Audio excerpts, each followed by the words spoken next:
Quiero finalizar esta serie de videoconferencias que venimos preparando con mucho esmero para el curso de redacción científica y para el curso de seminario de tesis de la maestría de investigación y del doctorado de investigación de UNAM Managua, la MEDIN y la DOCSIN. Quiero finalizar con algunas recomendaciones muy genéricas de cómo escribir la tesis, porque tiene que ver con un cambio cultural en nosotros, un cambio cultural de una serie de tradiciones insanas que tenemos. ¿Y por qué hemos acumulado estas tradiciones insanas de escribir muy mal las monografías y las tesis? Muy sencillo, porque el curso de redacción científica técnica prácticamente no está en el diseño curricular de ninguna carrera. Entonces, lo más común es que nuestros profesionales salen de la universidad y no se mira esa asignatura. Pero yo no lo tomaría como una deficiencia curricular. No diría eso yo. Porque en el mundo moderno que vivimos existen muchísimas especialidades que son asignaturas extracurriculares que nuestros profesionales deben de tomarlas por su cuenta. Son asignaturas extracurriculares necesarias para su profesionalización. Así, por ejemplo, el inglés, no es que todo el mundo va a ser experto en inglés en todas las carreras de una universidad, sí, pero todo el mundo debería hablar inglés. No es que todo el mundo va a ser experto en informática en todas las carreras de la universidad. Sí, pero todo el mundo debería manejar bien el Microsoft Office, por lo menos. No es que todo el mundo va a ser experto en bioestadística, pero nuestros médicos por lo menos deberían interpretar correctamente un intervalo de confianza y una chi cuadrada y saber sacar una correlación de Pearson, porque en bioestadística casi todos los factores de manejo hospitalario están altamente correlacionados o asociados entre sí. Entonces no es que el médico va a ser estadístico, pero necesita saber un poco de bioestadística. No es que el sociólogo va a ser informático, pero necesita manejar elementos de informática. No es que un matemático tiene que hablar inglés o estudiar la carrera de inglés, pero sí debe saber inglés, por lo menos el inglés técnico. Quiero decir con esto que la clase de redacción científica, el hecho de que no esté en el currículum no es que el currículum está malo, no es eso. Simplemente es una especialidad que en la práctica profesional se necesita para hacer bien un escrito científico, empezando por una carta, redactar bien una carta, empezando por redactar un informe técnico, redactar bien un informe técnico, empezando por redactar un plan operativo anual, empezando por redactar un plan de monitoreo y evaluación basado en indicadores de resultados. Necesitamos redactar bien, porque es una práctica profesional del día a día. En el caso de las tesis, me refiero en concreto a las tesis de grado,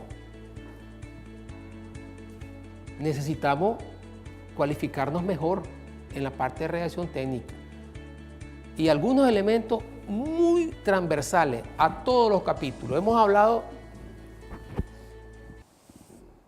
de 12 capítulos, desde la introducción hasta recomendaciones. ¿Cómo escribir esos capítulos?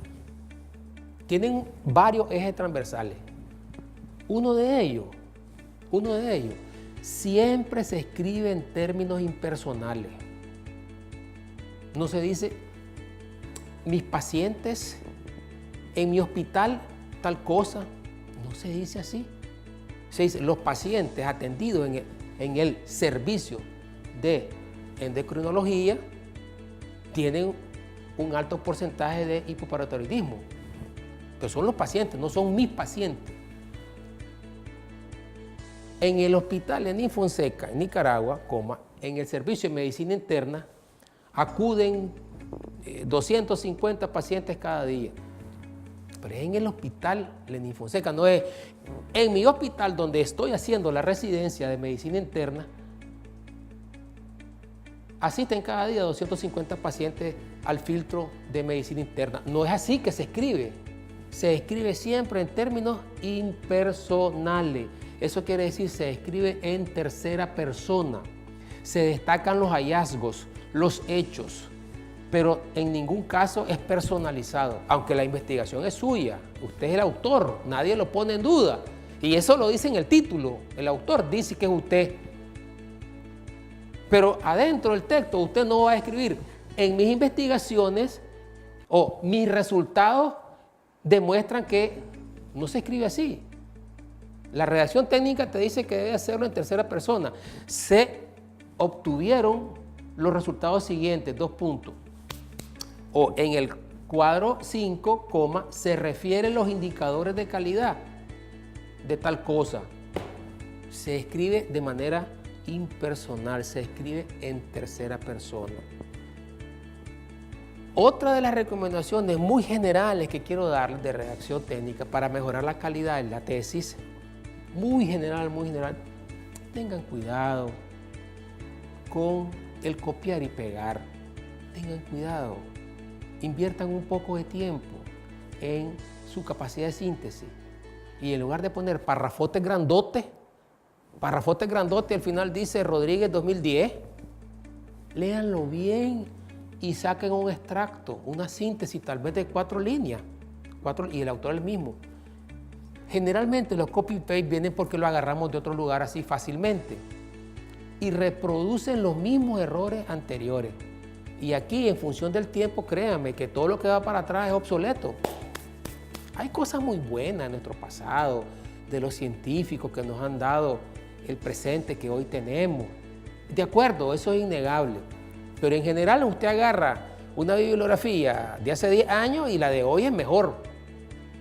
Y la otra cosa, agarra un copy-paste de una tesis de hace 1 año, 2 años, está reproduciendo los errores que ella copió de hace 2 años atrás. Y usted los está trayendo al presente, todos esos errores. Fíjese bien que muchos de los errores de las citas y referencias bibliográficas vienen por los copy-paste. Y uno se asusta cuando revisa la tesis de los residentes de las 23 especialidades médicas que nuestra universidad, UNAM Managua, a través de la Facultad de Ciencias Médicas mantenemos en los hospitales. Uno se asusta cuando lee la tesis de los residentes. Algunos usan las normas Vancouver y en el exponente dice, entre paréntesis, un numerito. Así son las normas Vancouver. Dice el 3, por decir algo, o el 5, por decir algo. Cuando uno va a revisar la bibliografía, resulta que el 3 nada tiene que ver con lo que dice ese párrafo. O el 5, nada tiene que ver con lo que dice el párrafo. ¿Por qué? Porque trajo un copy-paste de un documento que le pareció bueno, lo metió allí, le pareció bueno, y después el consecutivo del exponente, ¿verdad? Ese no era el que le correspondía, porque allá en la otra tesis era el número 5 y aquí era el número 3, o al revés. Allá era el número 3, pero cuando lo pegué aquí en el consecutivo que yo tengo era el número 5. Entonces cuando yo miro mi bibliografía no coincide con los autores ni el contenido que estoy citando. Entonces tengamos mucho cuidado con eso de copiar y pegar, porque eso afecta no solo el contenido de la cita, no solo eso, sino que las referencias bibliográficas ya van muy mal. Y eso se corrige simplemente con un poco de síntesis, un poco de tiempo. ¿Y cómo corregimos las citas bibliográficas? Que eso esté bien. ¿Cómo lo hacemos? Pues la recomendación profesional es muy práctica. Utilicemos el módulo que se llama referencias, que está dentro de Word, y cuando vamos a insertar una cita, él me va a decir las diferentes formas de hacer la cita, si es de un libro, si es un libro de un autor, de 2 autores, si es un libro corporativo, si estoy citando un capítulo dentro de un libro, si estoy citando un informe técnico o estoy citando una parte dentro, un párrafo dentro de un informe, etcétera, etcétera. Todo eso me lo dice el Word. Me lo dice en el módulo que se llama referencias. Y al final solo me da un comando, una opción de poner la bibliografía y él me reproduce el capítulo de bibliografía al final del documento. No tengo que hacer nada más. Entonces, muchos errores de la cita y de su referencia se terminan superando el copy-paste, por un lado. ¿Y cómo superamos eso? Con un poquito de síntesis y aplicando el módulo de referencias. Un aspecto general que ahora llegó el momento de tocarlo. Ya dije cómo vamos a hacer la bibliografía, que es el capítulo 13. Lo vamos a hacer, el capítulo 13, ¿cómo se elabora? Usando el módulo de referencias que está en Word, con las normas APA que están en Word. Así lo vamos a hacer. Ese es el capítulo